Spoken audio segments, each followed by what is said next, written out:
Ghislaine Maxwell refused to answer any questions on Jeffrey Epstein during her congressional hearing yesterday. Her attorney said Maxwell will testify in exchange for immunity. The Epstein co-conspirator is currently serving a 20-year sentence.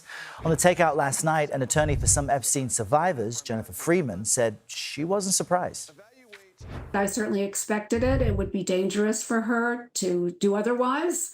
And to offer to, in exchange for immunity to speak is also kind of it's kind of a powder puff offer that was not going to be accepted. So it really wasn't much of an offer at all.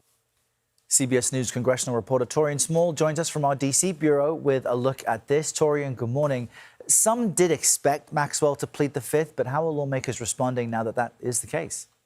Yeah, good morning, Errol. We're seeing bipartisan dissatisfaction with Maxwell's lack of cooperation so far. We heard from the chairman of the committee, James Comer from Kentucky, who said that this is a disappointing move by Maxwell, but then pointed to the fact that his panel's investigation still into the so-called Epstein files and surrounding it, any potential connections to other people, continues with about 6 depositions set to happen in the coming days, including with Bill and Hillary Clinton. But take a listen to what lawmakers said yesterday after she pled the Fifth.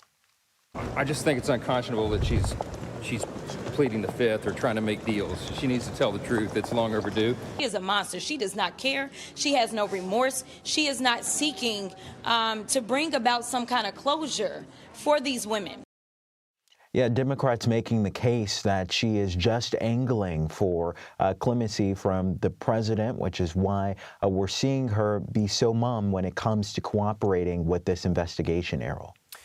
And Taurean, some members of Congress were able yesterday to start combing through the unredacted Epstein files. What did they find?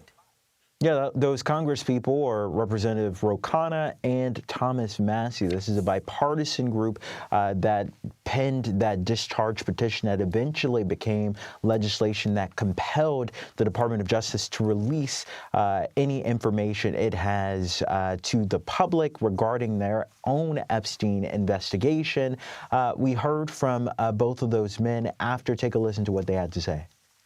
In a couple of hours, we found 6 men whose names have been redacted who are implicated in the way that the files are presented. There are puzzling, inexplicable redactions, and so we need some explanation from the Department of Justice.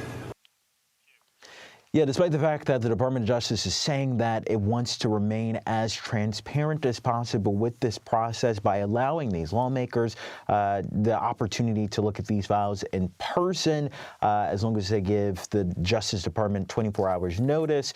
We're hearing from those lawmakers, at least, that they're still not meeting up to the law that was signed into law last year by the president, compelling them to release this unredacted. And then we also saw an interesting exchange between Todd Blanche, the Deputy Attorney General, and Thomas Massie as he was laying out what he saw yesterday, Errol. All right, Taurean Small with the latest for us out of D.C. Taurean, thank you.